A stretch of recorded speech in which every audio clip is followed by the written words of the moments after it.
Hello friends, कैसे हो आप लोग? सभी साथियों को नमस्कार।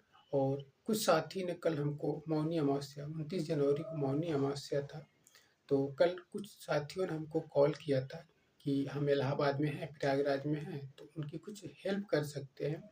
जैसे उनके कुछ में फैमिली मेम्बर कुंभ में खो गए थे, अपने से बिछड़ गए थे, तो उनको हेल्प के लिए हमारे पास कॉल आया था। पर बहुत दुख लगा उस बात को कि हम चाह कर भी उनकी कुछ सहायता नहीं कर सकते थे। इतनी कंडीशन प्रयागराज कुंभ मेला की कंडीशन खराब है कि आपको बताया नहीं जा सकता है। आप जो कुंभ मेला देख रहे हैं टीवी चैनलों पे, वो उससे ज़मीनी स्तर पर बहुत अलग है। जितनी कंडीशन खराब है, वो आपको टीवी चैनल कभी दिखा ही नहीं सकता। इतनी तमाम घटनाएँ हो रही हैं, मगर टीवी चैनल वालों ने जो आपको हो हल्ला दिखा रहे हैं कि भव्य महाकुंभ, दिव्य महाकुंभ, उससे बहुत अलग है। तो इसलिए उन सभी साथियों से कई दोस्त ने कॉल किया था 29 जनवरी मौनी अमावस्या को।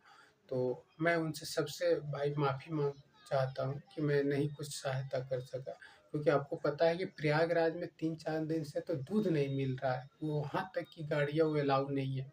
आपके 25-30 किलोमीटर तक कोई भी ऑटो, कोई भी रिक्शा नहीं चल रहा है।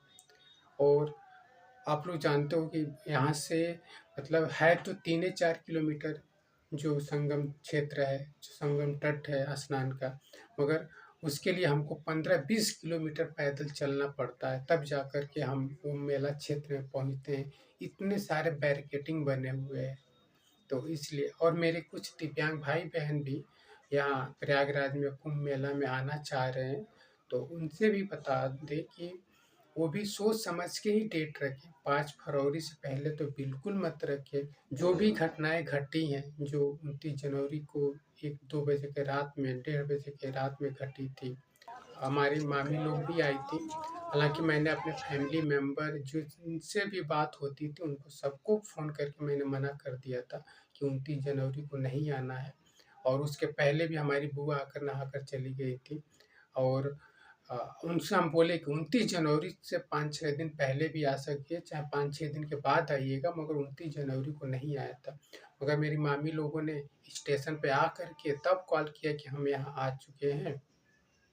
तब उनको किसी भी हालत में छोड़ा नहीं जा सकता था। उनको मेले में नहीं हम छोड़ सकते थे। तो हमने अपने रूम पर लाया। उन लोगों ने बहुत अच्छे से यहाँ पे अपना घर परिवार छोड़ कर के यहाँ पे एकांत में आकर के अपना एन्जॉयमेंट किया अच्छे से, फुल गाया बजाया, जैसे भी था उन्होंने मनाया। मगर मेरे मन में बहुत डर लग रहा था, क्योंकि उनको मौनी अमावस्या का ही स्नान करना था। तो भले ही वो नहाने के लिए गई वहाँ पे, मगर हमें बहुत डर था कि वो एक वीडियो हम आपको दिखा रहे हैं, जो वो घटना जो घटी थी, जो भगदड़ मची थी 1:30 बजे रात में, उससे 1 डेढ़ घंटा पहले का ये वीडियो था। ये लोग बैठ कर के इंतज़ार कर रही थी 12 बजने का। जो ही 12 बजा, इन लोगों ने 12 बज के 2 मिनट 3 मिनट पे इन लोगों ने स्नान कर लिया और तुरंत वहाँ से घाट छोड़ कर के वो प्रयागराज रामबाग जो स्टेशन है, वहाँ के लिए उन लोगों ने चल दिया। और वही रीज़न रहा कि वो लोग उस ट्रैप में फँसी नहीं। तो आप लोग को देखिए, आज भी लोग फँसे हुए हैं प्रयागराज में। उनको 4-5 बजे ट्रेन मिल गई और वो लोग अपने देवरिया डिस्ट्रिक्ट के लिए चली गई। ये मतलब इतनी कंडीशनें ख़राब है कि किसको किस दिशा में जाना है, उससे प्रशासन को कुछ लेना-देना नहीं है। अब चाहे पूरब में जाना है, आपका स्टेशन झूसी है, झूसी जाना चाह रहे हैं, मगर आपको प्रशासन ने जो रास्ता दे रखा है, उसी रास्ते से जाना है। उनको सिविल लाइन्स हो कर के तब झूसी जाना पड़े, वो अलग बात है, मगर प्रशासन उसी रास्ते से छोड़ रहा है। 29 जनवरी को 2 जगह घटनाएँ घटी थी भगदड़ की। तो अभी तो जो 1-2 बजे रात में घटी थी, वो तो सभी लोग देख रहे हैं, जान रहे हैं, मगर जो झूसी साइड में घटी थी 6-7 बजे के आस-पास में, वो किसी को नहीं पता था, बहुत कम लोगों को पता था। उसको बारे में अब सोशल मीडिया पे, अब टीवी चैनलों पे लोग दिखा रहे हैं। तो ये अगर शासन प्रशासन का चलता तो आपको कुछ भी जानकारी नहीं मिलता। जो आंकड़े आए हैं कि 30 लोगों की मौत हो गई है, 36-37 लोग हॉस्पिटलाइज़ हैं, ये अभी सरकारी आंकड़े हैं। आप कैसे छुपा सकते हैं? उन तस्वीरों को कैसे छिपा सकते हैं? जो गवाह हैं उस दिव्य महाकुंभ के, मतलब असफलताओं का, प्रशासन की असफलताओं का, हमें ये नहीं शिकायत है कि सरकार ने बहुत बड़ा वो किया, ये किया, बट ये ज़रूर शिकायत है कि जिस लेवल से ब्रांडिंग की थी, जिस लेवल से प्रचार किया था, विज्ञापन कराया गया था महाकुंभ का, दिव्य महाकुंभ का, उस तरह से व्यवस्थाएं नहीं की गई हैं प्रयागराज में। ये प्रयागराज में जो रह रहे हैं, प्रयागराज के जो वासी हैं, उनसे आप पता कर सकते हैं कि किस हालत में ये लोग 4-5 दिन से कैसी ज़िंदगी जी रहे हैं। मतलब हर गली में 10-15 लोग, 20 लोग, 25 लोग ऐसे भटक रहे हैं यहाँ पे, रास्ते खो गए हैं। जो अदर स्टेट से आए उनको कहीं कुछ नहीं पता है। प्रशासन भी कहीं दूसरे जगह से आकर के यहाँ ड्यूटी दे रही है, उसको भी नहीं कुछ पता है कि कौन सा रास्ता किधर जा रहा है, किस साइड में झूसी जाना है तो उसको हम प्रयागराज जंक्शन की तरफ क्यों भेज रहे हैं। तो भाई हमने अपने हकीकत देखा है, अपनी आंखों से देखा है भाई कि क्या क्या कंडीशनें हो रही है। ये कैसा सनातन धर्म है, कैसा हिंदू व्यक्ति है यार कि एक लाश से गुजर करके वो जा रहा है दिव्य स्नान करने, अमृत स्नान करने, मोक्ष प्राप्त करने जा रहा है लाशों के ऊपर से। ऐसी कंडीशनें बन गई थी, हर कोई अपना जान बचाना चाह रहा था वहाँ पे। एक माँ जो थी वो बिजली के खंभे से अपने बच्चों को ऐसे बांध करके रखी थी कि मेरा बच्चा नीचे ना गिर जाए।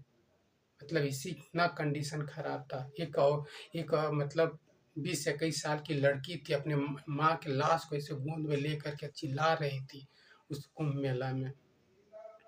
तो ये सब कभी नहीं टीवी चैनल वाले दिखाएंगे, न दिखाए हैं इन सब चीज़ों को। यहाँ तक कि शासन प्रशासन ने सारा डेटा छिपाने की कोशिश किया है।